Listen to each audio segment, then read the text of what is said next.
Bonsoir Éric Coquerel. Bonsoir. Député La France Insoumise de Seine-Saint-Denis. Nous sommes également ensemble sur ce plateau avec nos deux éditorialistes politiques à France Info, Gilles Bornstein et Virginie Leguet. Merci d'être avec nous. Éric Coquerel, est-ce que vous avez des nouvelles du président de la République ? Non. Une bonne question. Non, je vous entendais dire tout à l'heure qu'il devenait pressant, enfin j'entendais votre reportage, que nous proposions un nom, mais ce qui devient surtout pressant, c'est qu'il se tourne vers nous, pour respecter la démocratie, c'est-à-dire se tourner vers le groupe, la coalition arrivée en tête. Donc voilà, je pense qu'il ne va pas pouvoir se taire très longtemps. C'est-à-dire vous dites qu'il doit appeler celui ou celle que vous avez désigné, mais si vous ne l'avez pas désigné, qu'est-ce qu'il doit faire ? Oui, enfin, jouez pas sur les mots, il pourrait déjà se tourner vers les différentes formations, il sait le faire, il a les téléphones. Pour l'instant, il ne le fait pas, et vous savez très bien que pour l'instant, il essaie de gagner du temps.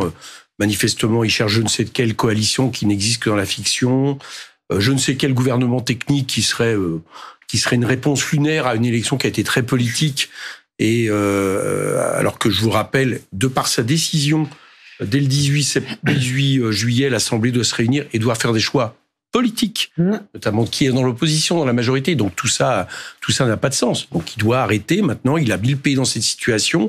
Nous, on essaye de sortir le pays de cette situation. Il faut qu'il se tourne vers nous.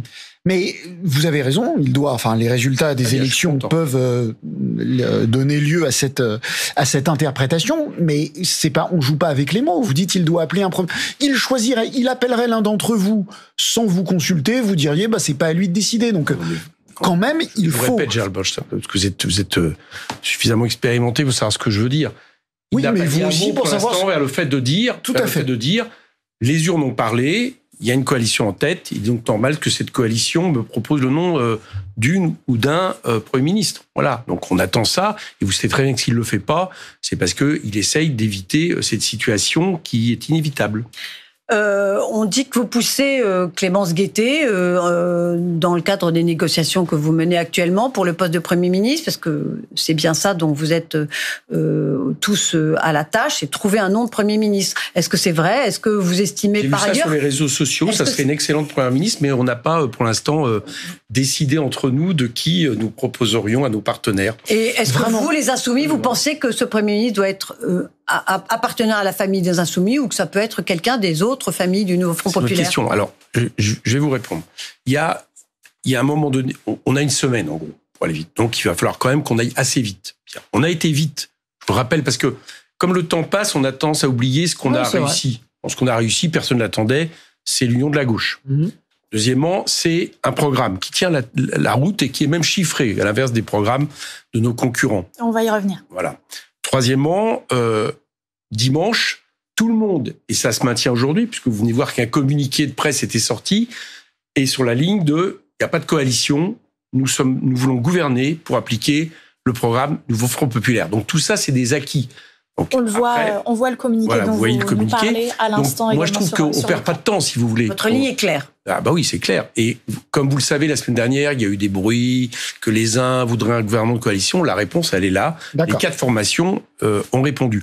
Donc maintenant, vient la question d'un Premier ministre. Et pour ne pas perdre trop de temps, il faut des règles. Bon, il y a une règle qui est dans la Ve République, qui n'est pas écrite, certes, mais qui est quand même implicite, c'est que le président de la République se tourne vers la principale coalition, et dans la coalition se tourne vers le principal parti. Ça a été vrai pour Chirac avec Mitterrand, ça a été vrai pour Jospin avec Chirac. Et à partir de là, la meilleure manière d'aller vite, c'est que ce soit un ou une Premier ministre issu de la France Insoumise, qui est le groupe le plus important au moment où je vous parle. Mais il y a d'autres voix qui s'élèvent, notamment pour réclamer un Premier ministre qui serait issu des rangs du Parti Socialiste. C'est le cas notamment du maire de Marseille, Benoît Payon. On va l'écouter. Je pense qu'il faut un socialiste pour gouverner ce pays, parce qu'il n'y a qu'un socialiste dans cette situation qui puisse apaiser, qui puisse parler à tout le monde. Et du côté du PS, justement, Olivier Faure a pris la parole en arrivant à l'Assemblée nationale en début d'après-midi. Il s'est dit prêt à assumer cette fonction s'il venait à être désigné. Dans l'histoire des socialistes, toutes celles et ceux qui m'ont précédé dans la fonction que j'occupe aujourd'hui l'ont fait par sens à la fois du devoir et par envie de servir le pays. J'y suis donc prêt dans les mêmes conditions. Je suis prêt à assumer cette fonction, mais j'ajoute un codicile, ce sera dans le dialogue avec nos partenaires. Je ne suis pas d'accord pour que quiconque impose à qui que ce soit son point de vue. Il ne peut pas y avoir, pour qui que ce soit, une prétention à l'hégémonie, une volonté de s'imposer aux autres sans jamais aucun dialogue. Alors, dans le dialogue avec ses partenaires, comme vient de le dire Olivier Faure, pour vous, un socialiste, c'est non. Alors, je vais répondre à tout le monde, parce que M. Payan a dit quelque chose. La question, je ne sais pas très bien ce que ça veut dire apaiser. D'accord ? Parce que le propos... je peux vous le dire. Dites-moi. Il considère que Jean-Luc Mélenchon n'est pas une personnalité donc qui vous êtes apaiserait... porte-parole de M. Payan. Je ne suis pas porte-parole de M. Payan, c'est malhonnête. Donc, ce que vous faites est malhonnête. Moi, je sais pas, je vous demande. Non, mais Éric Coquerel, ce que vous faites est malhonnête. Je décrypte une parole que vous... Faites attention avec vos invités, quand même. Comment ? Faites attention avec vos invités. Mais je vais vous répondre. Je décrypte, vous savez très bien ce qu'il a voulu dire. Il veut dire que Jean-Luc Mélenchon n'apaiserait pas. Je ne suis pas certain de ça, mais je vais vous répondre. Le programme que nous avons, parce que pour moi, le Premier ministre, ça va être le programme. D'accord ? C'est le programme que nous appliquons. Et le programme, par exemple, il va pas apaiser les plus riches actionnaires de notre pays. Voilà, ça c'est pas possible parce que il va introduire plus de justice fiscale, le partage des richesses, des moyens pour la transition écologique et que notamment, par exemple, comme on tient à faire en sorte que les recettes viennent compenser les dépenses, on va aller chercher des recettes du côté de ceux qui en ont largement profité avec M. Macron, donc on va pas les apaiser. Moi, je pense que la question, c'est de réparer le pays. On va réparer le pays après 7 ans de macronisme. Ça, c'est la première chose. Et donc, à partir de là, il vaut mieux que pour appliquer le programme, tant qu'à faire, on ait un Premier ministre qui vienne de la formation, j'allais dire, qui en est un peu à l'origine. Le programme du nouveau Front populaire, même si effectivement il est un compromis par rapport à celui de la NUPES, parce qu'il y a eu un rééquilibrage, ça ne vous a pas échappé, mais n'empêche la matrice quand même, c'est le programme de rupture de celui de la NUPES qui était lui-même issu de celui de l'Avenir en commun de Jean-Luc Mélenchon. Donc, pour faire en sorte d'appliquer un tel programme, vaut mieux quand même l'original. Et l'original, il est plutôt du côté France Insoumise. La deuxième chose, je réponds maintenant... Et que se passera-t-il, si vous dites c'est la France Insoumise, mais que se passera-t-il si le PS devient un groupe plus important que le vôtre ? Est-ce que là, vous direz la même chose, c'est-à-dire c'est le groupe le plus important qui doit désigner celui qui doit appliquer le programme ? Que ce soit vis-à-vis de l'ancien bloc central, qui parfois se croit encore majoritaire, mais manifestement dans ces termes, je propose qu'il n'y ait pas de fiction. Pour l'instant, il y a plus de 10 députés de différence entre nos deux groupes. Voilà, c'est la réalité. Le 18 juillet, il y aura la constitution des groupes. Donc, oui, là, on y verra peut-être clair. Donc votre réponse à Olivier Faure, c'est ça ? Alors, ma réponse à Olivier Faure, elle est double. La première, c'est que je suis d'accord avec lui. Il faut pas imposer. Mais pour pas imposer, il vaut mieux qu'il y ait des règles. Parce que sinon, on s'en sort pas. Voilà. Sinon, d'autres comment vous voulez faire les choses ? J'entends. Olivier Faure a raison. Moi, je ne conteste pas le fait que il propose son nom. Mais pour que personne n'impose et qu'on y arrive, d'accord, à un moment donné, il faut se mettre d'accord sur la règle. Il faut qu'on se mette d'accord sur une règle. La règle, c'est celle qu'on a mise sur la table, que lui-même, je vous rappelle, que lui-même avait mis sur la table, mais depuis, il est en revenu. Expliquant. Oui, d'accord, mais il est revenu. Mais je veux dire, on peut pas changer les règles. Alors sans être des difficultés. Sans être son porte-parole, on n'y arrive pas, c'est ça mon problème. Sans être leur porte-parole, comme vous l'avez dit, un certain nombre de gens dans le nouveau Front populaire disent le meilleur moyen, c'est que tous les députés de gauche se réunissent et élisent le candidat à Matignon. D'accord. C'est pas une mauvaise règle non plus, ça. C'est pas une bonne règle parce que je vais vous dire pourquoi. C'est que c'est une règle qui à la fin ne peut pas permettre de trouver un accord. Parce que si on fait ça, on va le faire pour tous les ministres, on va le faire pour tous les postes à l'Assemblée. Et si de ce fait-là, il y a par exemple l'idée que des groupes pourraient s'entendre entre eux pour remettre en question le fait qu'un groupe est majoritaire, vous voyez bien que on peut pas trouver un accord comme ça, c'est impossible. Donc non, je pense que c'est pas une bonne solution. En tout cas, c'est pas une solution opérante. Donc la seule solution, c'est celle qu'Olivier Faure avait proposée, que je pense excellente. Okay. Et je vais vous dire le fond de ma pensée. Oui. On va y arriver. Voilà, moi je vous le dis, on va y arriver. J'ai confiance. D'ici la fin de la semaine ? Oui, moi je crois parce que je vais vous dire une chose. On est arrivé à bien plus compliqué. L'unité, le programme, pas de coalition. Et donc, on a une telle responsabilité, à un moment donné, devant l'histoire, que de la même manière que la France insoumise, dans les négociations qui ont eu lieu, a accepté de lâcher beaucoup de lest par rapport au nombre de députés. De la même manière, eh bien, cette fois-ci, vous verrez que nos partenaires accepteront donc vous dites de respecter des règles pour faire en sorte que vous nous dites ce soir le Premier ministre. Vous nous dites ce soir, le Premier ministre proposé par le nouveau Front populaire sera une ou un insoumis. Je pense que oui, je crois que c'est le plus probable. Et en tout cas, c'est ce qui va nous permettre d'aller vite et de régler la question. Alors qui ? Eh bien, vous avez comme moi constaté que des noms ont été donnés par Jean-Luc Mélenchon, plusieurs noms. Absolument. D'accord. Mais vous Eh bien, ayez confiance, nous proposerons un nom qui. Comme vous l'avez dit, vous avez pas, c'est pas. Vous êtes allé vite, mais vous avez dit vous-même, faut que ça soit réglé dans une semaine. Oui, on a le temps. Mais vous pensez que qui ? On entend souvent que tous les noms de Jean-Luc Mélenchon, y compris d'ailleurs le sien, peuvent quelque part à un moment donné faire l'affaire. Il a même eu la gentillesse de me citer à un moment donné. Donc je pense que tout ça est possible et peut permettre d'avoir un gouvernement dont je répète le principal. C'est que qu'il applique le programme. On est d'accord. On n'est pas. Vous avez raison, les socialistes. Voilà. Mais là-dessus, les socialistes. Je voudrais juste un peu quand même. Comment dire, enlever un peu de pression. On n'est pas là on n'est pas dans une élection, j'allais dire législative entre guillemets classique. Là, on va être dans une élection législative où le Premier ministre doit être d'abord principalement quelqu'un qui va animer une équipe. Voilà, moi je crois beaucoup à la notion d'équipe pour appliquer le programme. Et donc déterminer le nom, par exemple, je vous le dis, déterminer le nom du ou de la Première ministre ne va pas déterminer le nom d'un éventuel candidat à la présidentielle du Mouvement populaire pour les prochaines élections. Je ne le crois pas. Je crois que c'est pas ça dont il est question. Donc ça va nous permettre un peu de régler les questions. Vous dites, j'écoute ce que vous dites, bon, la logique veut que le Premier ministre et le nom que nous allons proposer soient issus des rangs de la France insoumise. Est-ce que vous pensez que ça va faire consensus, parce que c'est bien d'un consensus dont il s'agit auprès des 3 autres familles, et est-ce que vous pensez surtout que nommer ou choisir, proposer ce nom avant même la constitution des groupes n'est pas un peu imprudent? Si par hasard, parce que vous allez avoir des départs au sein de votre groupe vous, et si par hasard, j'ai fini, si par hasard le 18 juillet, le groupe du Parti socialiste est plus nombreux que le vôtre, qu'est-ce que vous faites? Ça ne se passera pas pour la bonne raison, c'est que s'il y a des possibilités de bouger, ça va plutôt être pour nous renforcer. Par exemple, il y a des députés d'outre-mer qui n'ont pas encore choisi leur groupe. C'est vrai. Ils n'iront pas au groupe socialiste, ça c'est sûr. Il n'est pas impossible qu'ils viennent à notre groupe si on regarde un peu les prises des positions des uns et des autres. Donc je pense s'il y a une évolution, on va plutôt grossir. Donc voilà, je vous donne ma réponse par rapport à ça. Et il n'y a pas besoin d'attendre le 18, la constitution des groupes. On est tous en train de faire des réunions de groupe. Là, par exemple, on en a fait une tout à l'heure.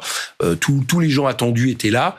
Donc je crois que c'est pas là-dessus. Et encore une fois, c'est ce qui permet cette question de la règle. Et il a eu raison, Olivier Faure, de la rappeler.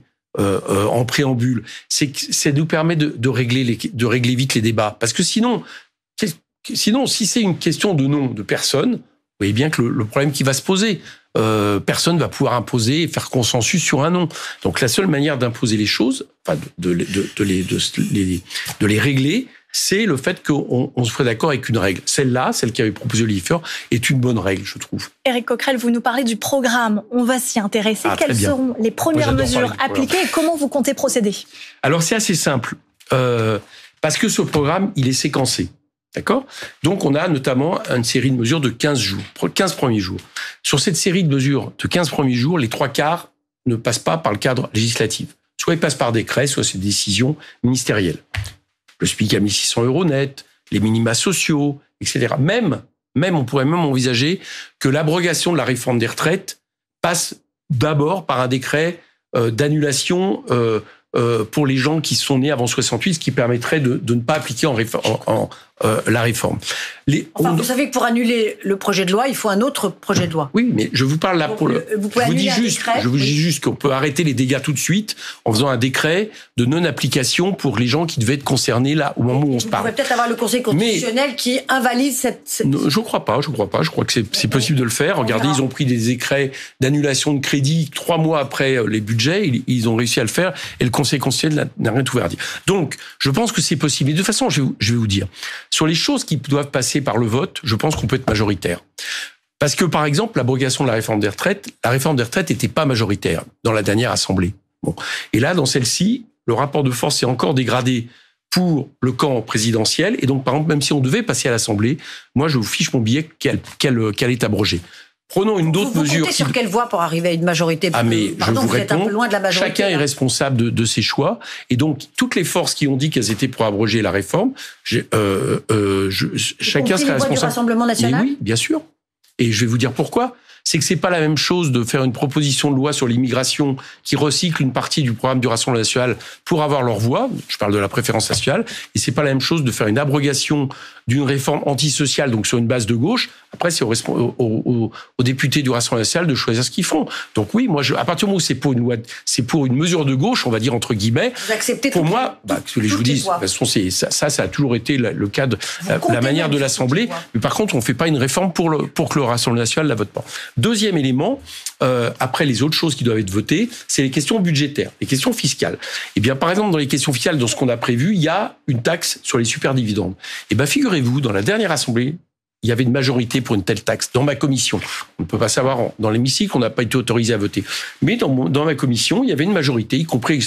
Donc moi, je suis sûr qu'au moment de choisir, les députés feront le même genre de vote et choisiront ce type de vote. Donc les 15 premiers jours ne m'inquiètent pas beaucoup en réalité. Et puis après, chacun, pour la suite, prendra en conscience. Si des gens veulent nous faire tomber sur des mesures de gauche qui vont dans le sens du pouvoir d'achat, qui vont dans le sens des services publics, qui vont dans le sens de la transition écologique, qui vont dans le sens de mesures qui sont des mesures antiracistes par rapport à d'autres qui ont été prises précédemment, eh bien, ça sera leur responsabilité. Dans ce cas-là, le pays deviendra gouvernable. Et je pense que celui qui devra à ce moment-là se mettre en question, c'est Emmanuel Macron. Rien n'est... Donc là, vous avez expliqué les premiers jours. Dans ce programme... On est prêt. Comment ? On est prêt. Dans ce programme, sauf que vous n'avez pas de Premier ministre, dans ce programme, rien n'est négociable. C'est à prendre ou à laisser dans son intégralité. Oui. Je vous explique pourquoi. Qu'est-ce que veut dire cette formule ? C'est pas les tables de la loi. C'est que ce programme, il a une cohérence, c'est un tout. D'accord ? C'est une autre logique que celle d'Emmanuel Macron. En gros, je vous dis juste par exemple d'un point de vue économique, qui est quand même la partie sur laquelle je suis le plus à l'aise. Sur cette partie, tout consiste à aller prendre l'argent qui, depuis des années, a transité des revenus du travail vers les revenus du capital non investis, les dividendes et autres.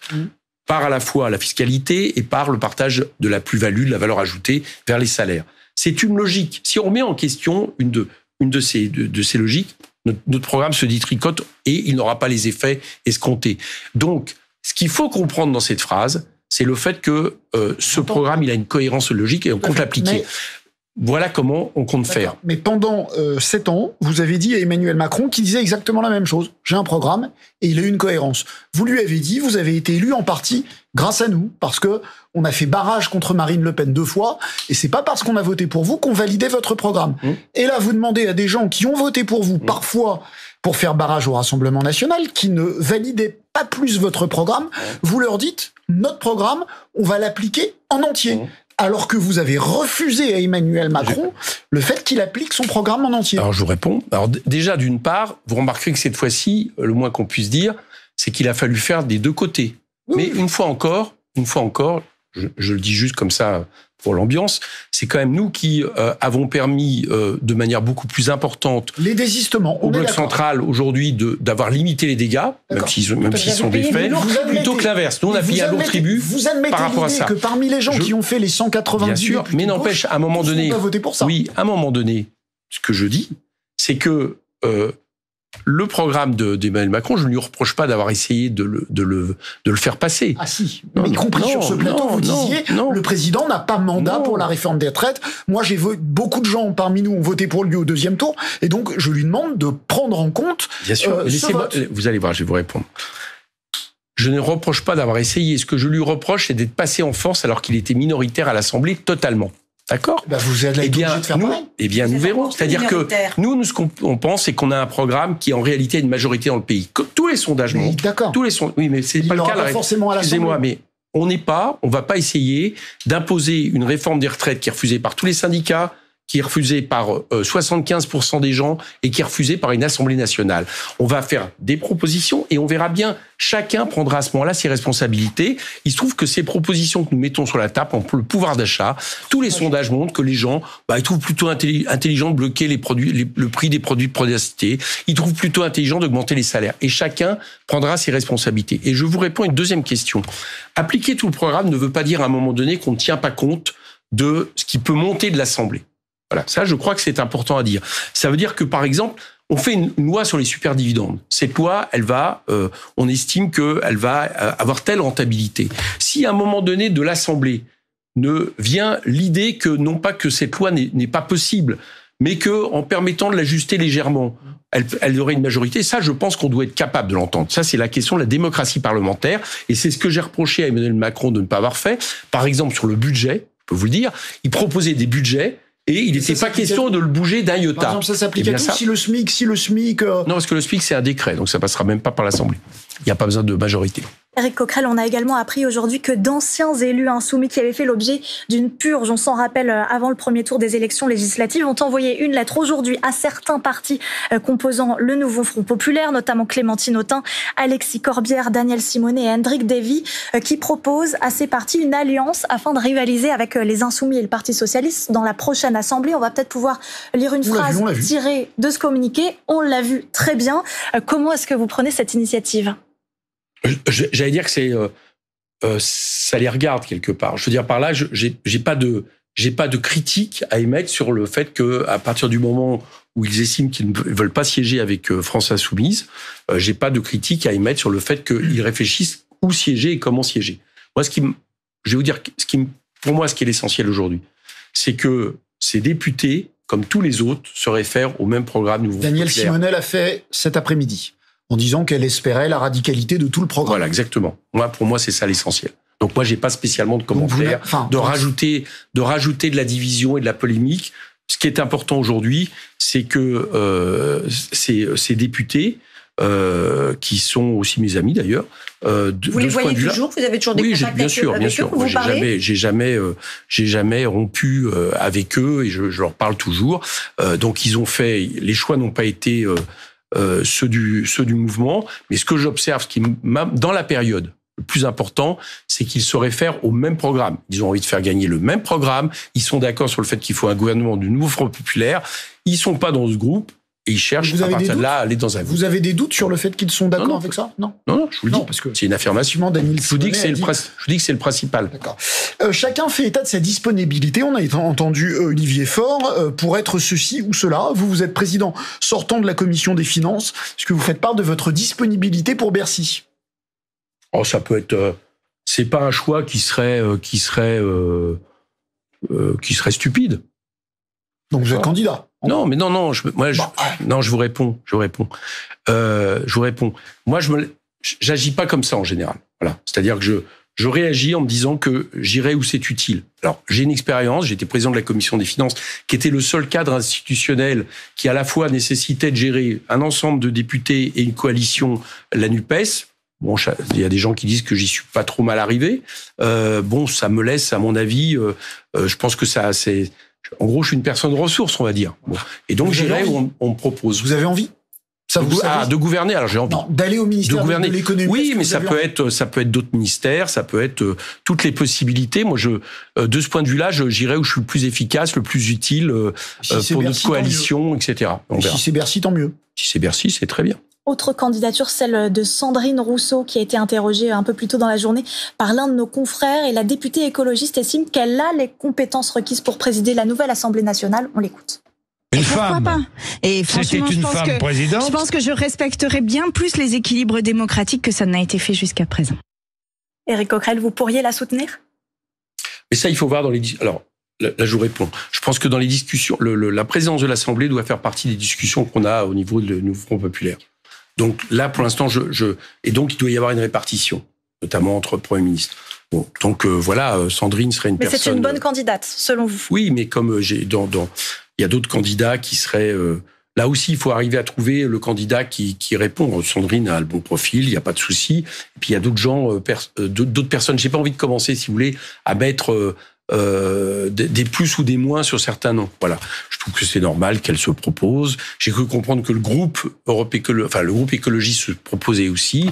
Je suppose que peut-être que nous, on va avoir des propositions. Le groupe socialiste va avoir des propositions. Je pense aussi qu'il faudra essayer de réfléchir comment on agit à la proportionnelle. Et moi, c'est mon avis personnel, je serais plutôt pour faire en sorte que les postes à l'Assemblée correspondent au cordon sanitaire qui avait été mis en place pour ces élections.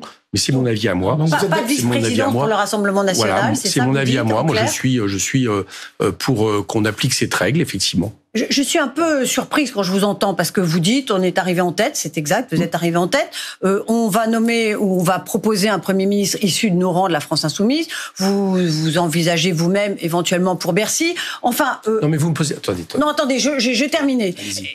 Finalement, à l'Assemblée nationale, il y a 3 groupes, dont vous êtes le premier, mais ces groupes-là ne sont pas si éloignés les uns des autres. Est-ce que vous ne pensez pas aux électeurs qui n'ont pas voté pour vous et qui vont se dire, là, il y a quelque chose que je ne comprends pas, je n'ai pas voté pour eux, ou si j'ai voté pour eux, c'était pour faire barrage au Rassemblement national, et c'est eux qui vont diriger le pays. C'est un peu surprenant pour toute une partie de l'électorat. Vous proposez quoi ? Je vous dis ma surprise, je vous dis que ça va froisser ou mettre en colère une grande partie de l'électorat. Vous proposez quoi ? Excusez-moi. Juste que je comprenne la logique politique. C'est vous, parce que finalement, vous ne voulez pas de coalition, vous voulez appliquer votre programme. Attendez, et vous dites, pardon, notre programme est majoritaire, je ne sais pas au nom de quoi vous pouvez dire ça. Ça, on est obligé de le faire parce qu'on est en tête. Et de la même manière, au moment où M. Macron... Vous êtes une toute petite majorité relative. Oui, mais on est en tête. Moi, je suis désolé. Moi, je ne suis pas pour la Ve République. Elle me satisfait pas. D'accord ? Mais c'est pas moi qui suis le responsable de cette Ve République. Je ne suis pas comptable aussi de la manière dont M. Macron a géré le pays et notamment a permis la progression du Rassemblement national pendant 7 ans. On tombe sur une situation. Cette situation fait que traditionnellement, dans la situation actuelle, c'est la coalition en tête qui a une homogénéité sur ce qu'il propose, à qui on propose le gouvernement. Donc je vois pas pourquoi tout d'un coup, à nous, on expliquerait que ce qui a été possible pour les macronistes ne le soit pas pour nous. Je vous ai posé la question parce que de qui parlez-vous ? Est-ce qu'on va faire venir, par exemple, des gens, des macronistes à un gouvernement pour appliquer un programme qui n'est pas le leur ? Vous voyez bien que c'est impossible. Si des gens qui viennent de chez M. Macron, c'est arrivé par le passé, disent « nous, ça nous va ». Ce programme, on a envie d'y participer. Dans ce cas, il n'y a pas de souci. Mais là, il faut une cohérence pour gouverner le pays. Je ne sais pas faire autrement.